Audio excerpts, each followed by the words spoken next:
Hey everybody, what's going on? This is Scott Garber, and I just got to do that cool intro because now we're posting these things live, but excited to come back. Man, this has been a fun week in the community. We've had new member orientation where we had 35 new members show up, start to mix and mingle. We had our pitch competition yesterday, highlighting 4 amazing founders, and they say you leave the best for last. Excited to bring my man Matt Joyce into the community today and just drop wisdom. Matt Joyce, I'm not here to tell your story, so I'm going to go ahead and just pass it over to you. But let's hop right into it, man. Who are you? What are you doing? And excited to have today's conversation.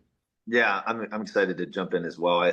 We've talked so much, and I love what you guys are doing and building a community that's bridging the gap, connecting so many people, and really in a space that we love, right? Like fires us up. We get excited about it. There's so much impact that you're able to have on the world and the people around you by building really, really cool, businesses and products. Yeah, Matt Joyce. I was born and raised Tampa, Florida. Arnwood High School, Florida Southern College. I was fortunate enough to find something I love to do at a really young age in playing baseball. And so I got a full ride to Florida Southern. I started in computer science and minor in math.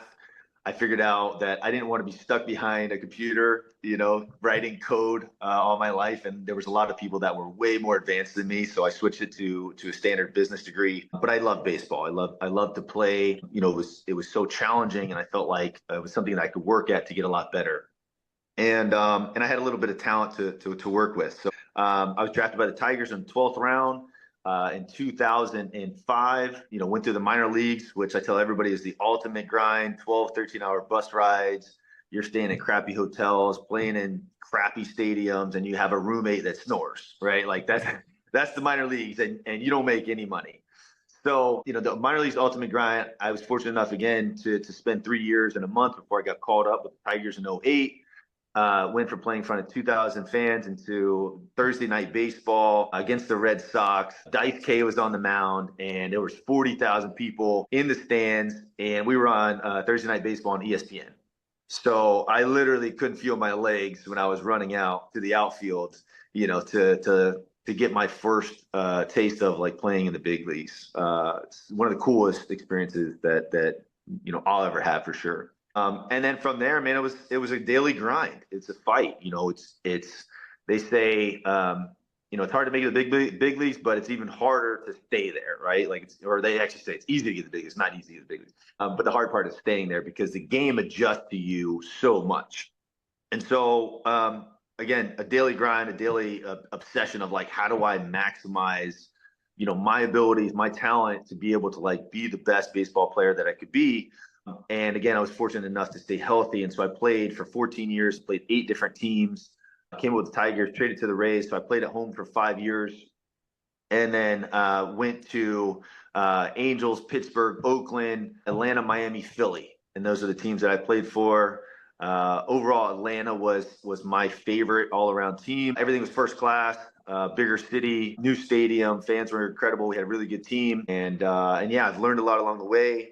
I was a kid in the minor leagues, just kind of give you an idea of like where my mind went coming up. I was a kid in the minor leagues that was reading, books like Rich Dad, Poor Dad. There was a book I read early that really, I think, impacted me on how I thought about like money. And it was called Hook Me Up Player. And it talked about the struggles of athletes and getting so many people that want them to invest in different things. And a lot of athletes, you look at the percentages, it's insane. Over 75% of athletes go broke within the first 5 years of retirement. And I think I was always really scared of that. And so the first chance that I actually invested into real estate. And this was in 2009. And we started investing in real estate just because I wanted to like own, a passive asset that produced cash flow, because if baseball didn't work out, then, I had a backup plan. And so, sorry, somebody's coming in. And so we built out the real estate portfolio. We got a single family.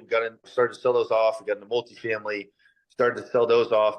The partner that I had he was so good and so disciplined and really good at executing. He built out his own fund. And then for me, I still always liked to learn. And then I got into business, and we started to open F45 studios. So it was like a group fitness concept, franchise that started in Australia, branched out worldwide. and then came over to the States through Cali. Mark Wahlberg took an equity piece. They went public. They had some issues. Founders wanted out. They wanted to cash out. They stopped growing as fast. And then they went private. But for us right now, we have 5 F45 studios around the Tampa Bay area. I think they're the best territories. They're the best studios, probably in Florida, but I'm a little biased. And then I have my hand in a few other things that I've invested in, trying to just add value to other people as much as possible. That's my story. I love it, man. And there's so many different ways we can go. Petcash, I'm going to take the first one and then you later on top. Joyce, I'm always curious, right? Like, I mean, you played 14 years in the show, and there's such a demand for your attention. With folks building in sports, there's a really natural progression to try and pull athletes in as brand ambassadors, as capital partners. Give us the inside scoop, man. How do you guys actually think about it? What makes you say yes or no to a project? As we have a lot of folks in here that are building really cool, projects, technologies in sports. I'm just sort of curious from the lens of an athlete, what that looks like. It's it's so challenging. It's probably one of the most challenging things that I deal with, to be honest with you. I'm a little obsessive at this point. Like I literally couldn't sleep last night because I'm just thinking about, like, how do I become more efficient in my time? And a lot of it is applying leverage, using the resources that you have, whether that be people, whether that be capital, putting systems in place, obviously people, processes, and systems, how you scale. For me, I get asked all the time where it's like, hey, be an ambassador for this. Hey, invest in this company. Hey, come to this event, do this charity. It's nonstop. And so I think it really comes down to the person and like what you want to accomplish, what your priorities are, understanding your core values, understanding like your schedule, because I think that's a massive challenge for athletes, where you go from an extremely structured schedule and then into a world of just like, okay, I have no idea what my schedule needs to look like, what actions I need to take, how do I make income? Your income goes to zero. You still have these bills and expenses. And so it's honestly one of the most challenging periods for an athlete to go through that transition of not playing, like coming out of playing and into like the real world. It's completely different. And so I think at first you don't know any better. And so you say yes to a lot of things. And then obviously you learn as you go. And sometimes it comes with battle scars, right? Like I've lost money. Those are lessons learned. They're expensive lessons. And you have to learn fast. There's times where like you feel like you got burnt from a relationship. You wasted time doing things. And so I think you learn a lot as you go. And obviously, if you're not learning, like, you're going to get hurt, right? Like you're going to be in a really bad spot. So for me, I look at my priorities of like my daughter's 7. She's number 1, right? Like, what's my daughter's schedule? I prioritize her and the time that I spend with her. We have a business of 5 F45 studios. Obviously, that's the business where it's like that generates my income, cash flow. I also think about things differently, where like I think there's income and cash flow where it's like it's fast money, like short-term money of like, okay, how am I producing income consistently? And then as well as like the other side of things of where it's like, it's a little bit slower money and more on the investment side. And I think those mindsets are actually very different. I'm sorry, I'm kind of like going off on a tangent here, but I think this is important. On the investment side, I think it's important to think about those things more of like a defense mindset of, it's more about capital preservation, mitigating your risk.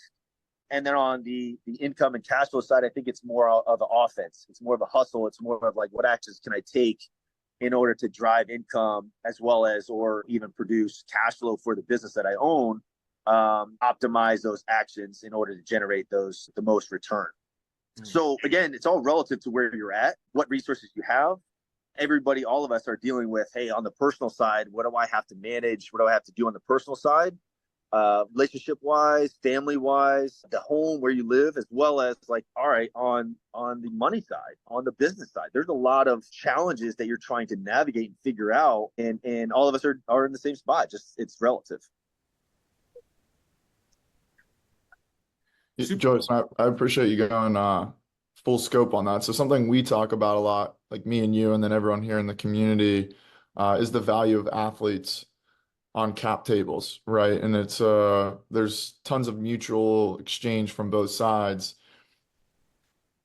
Now, what a lot of people don't know when they're coming in is like the team around you, right? And I know that evolves from when you're playing to when you're retired.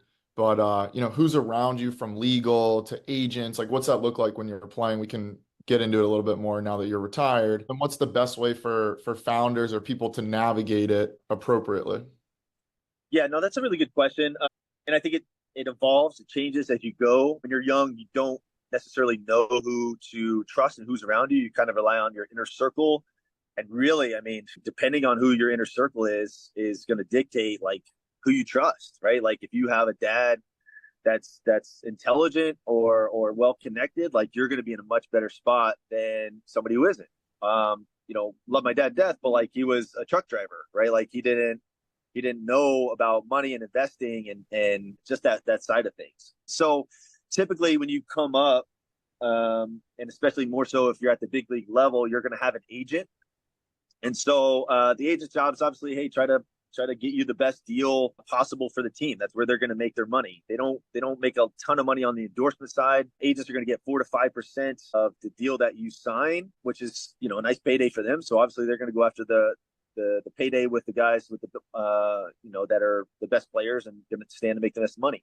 They typically take about 10% from an endorsement fee. And again, like unless you're somebody like Aaron Judge, a high name guy, like it's almost like it's not worth wasting their time to try to chase $10,000, $20,000 deal for somebody like me, right? Like doesn't make sense for their time. So you have the agent fee who's primarily on like the deal side of the player, eyes them on endorsements as well as especially on the deal and the terms and connecting them to teams and trying to land them in the best spot possible.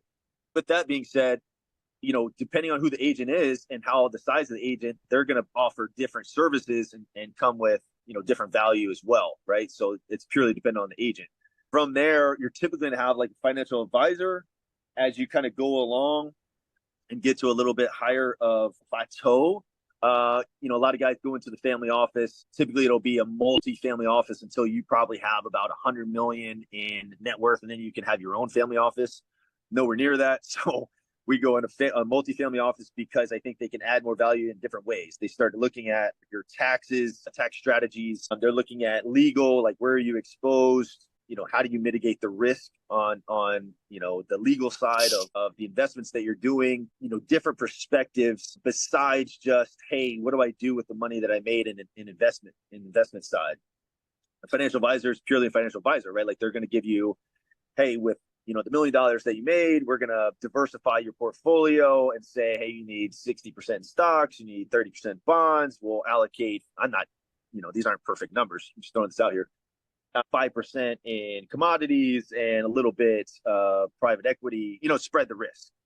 And so again, depending on the level that you're at, it's very relative to where you're at and your situation and who you trust in your inner circle. But, I mean, it varies greatly. It varies greatly depending on the player. So, advice for founders, people in that space is kind of like, hey, shoot your shot. You don't know. You never know where an athlete's at and what they're looking for.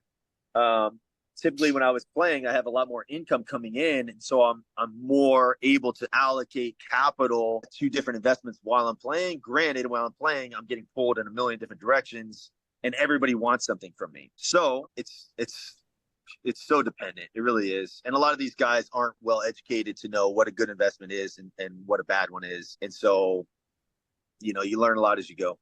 100%, man. And I'm going to stay on that track, right? So, Matt would talk a lot about the investing side of things, right? The financial, the using that name, image, and likeness to go ahead and deploy and make impact. As an athlete, you're also a pillar of the community, right? And I know that's something we talk so much about. So talk to me, like here in Tampa, you have a nice footprint. You're involved with some other organizations that are really pulling this community arm together. How do you reflect back on the 14 years that you played, and how has that helped shape how you think about community and how you move, how that shapes you moving forward? Man, that's such a loaded question. I think the fact that I was born and raised in Tampa, I played for the Rays for 5 years. I was the hometown kid. So I mean, at this point, I know I'm very lucky and fortunate, to have the experiences and opportunities and, everything that came along with it. And I also feel a heavy responsibility to Tampa, to trying to lift up the area and the community, finding ways to give back, while also doing things that I enjoy doing and building and investing and learning about so many different areas. Like the more I learn, the more I realize like there's so much more I to learn and the more that I need to learn in order to be able to like provide the most value for the people around me. but it's purely on a weekly basis. It's purely on depending on, who reaches out and provides me with the opportunity. I try to do as much as possible, but there's just some things like I'm not willing to sacrifice. And so it really just purely depends on situation. But I love to be involved in the community as much as possible. I love networking, connecting with people that are hustling, that are trying to make an impact, that are trying to do the right things, and kind of at a point where, like, again, to your guys' point of like, man, time is so limited. Your focus and attention is so limited that I'm very aware of where my time and focus and attention goes. And I you try to do the best with what you got, right? Like at the end of the day. 100%, man. So it's a combination. It's hard. It's hard, man. And we get to experience it firsthand with you. And I'd be remiss without calling out that, the way we met Matt was through a local community event with, Dave Worth and Player and, the big baseball presence here. And, I think, being present in community is everything, right? And when we met Matt, it was not what can you do for me and my community? It's how can I help pull you in? How can I help support? So it's that two-way street, right? Of like give and take. And I think so often when we meet athletes, it's like, hey, what can you do for me, right? Or when you meet capital providers, or when you meet other founders that are maybe a little ahead of the game. And so I think, creating that two-way street of value goes a long way when ultimately like laying the fabric of a community. So would be remiss without calling that out, man. And you're a pillar of both the baseball community, the Tampa community. Andrew, I know you had maybe one more question, and then I want to save some time to make sure we open it up for our members to be able to ask some questions to Maddie. So Petty, where you got, man? Yeah, no, I was gonna, Joyce, you obviously have a bunch of expertise in the sports lane, and so it's a natural place as you look into other investments or alternatives. How do you start to follow your passion outside of that, or how do you branch out, where it's like fitness, like your F45s obviously makes sense, like it fits in that realm of expertise. Yep. But then like, how do you find that next passion? Because like, is it still sports and in it and investing in it and building in it, or how does that start to shape? Yeah. And again, I think it's so relative to each of us, right? And where you're at in your journey and where you want to go, what lights you up, what excites you.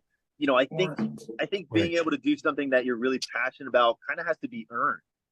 I think you kind of have to make some sacrifices, do some really hard things, be uncomfortable in order to maybe make a little bit more money and put yourself in a position to do things that you're more passionate about, right? And in baseball, again, I was very lucky to find something I love to do that I was willing to like work really hard at to get the highest level and make some good money. And now I'm at a place where I'm like, okay, I can do a little bit more things that I'm passionate about. I'm at a point where I'm looking at this next year and I'm really excited because I do have some really cool opportunities. And one of them is a passion play in a group called Pro Athlete Community that's working with professional athletes and helping them transition into business, finance, and real estate. And so, it's an opportunity for me. Hey, I can go and provide a lot of value to guys. I'm going to get paid. I'm going to make an income to do it. I'm going to learn and grow my network in order to be able to do these things. And really like the learning and the networking piece is just as valuable, if not more valuable than income that I'm going to get paid to like provide value to other players, to leverage my network to be able to provide value to the company and conversation with the mindset of like, what can this person do for me? Right? Like it's okay, I'm going to connect the dots. Like, where do I want to go? What's the goal I want to achieve? But like, okay, if I'm going to ask a person to coffee, if I'm going to go to lunch with this person, the first thought is like, all right, what does this person want? What does this person need? What are they trying to look to do? And then how do I add as much value to them? And so you're trying to find the right fit of where am I at? What am I trying to go do? What are the resources that I have? What's my network? What's the capital that I can leverage and use and play with, as well as what's the knowledge and experience that I can provide and bring to the table to help the person that I'm having a conversation with. And so the PAC group, it fits a lot of those. It checks a lot of those boxes. And I think it'll also lead to other opportunities and things that will come from it. Profluence, I think, is a great conversation and example of that, where it's like, okay, these guys are playing in the sports space. They're a fund originally. They're a community where you're plugging into a network. You're able to connect to different people have different conversations, gain your knowledge, grow your knowledge, as well as, hey, even potentially put yourself in a position to get additional resources to go accomplish something that you're trying to accomplish. So I love what you guys are doing. I think the model's great. The platform is there. The leverage, the ability to leverage and apply leverage through technology is there. So again, it's just fascinating. It's really interesting. It's fun. I love the strategy side. I love the challenge. I love the ability to like make positive impact on people's lives. All those things. I think all those things are just it's exciting for me.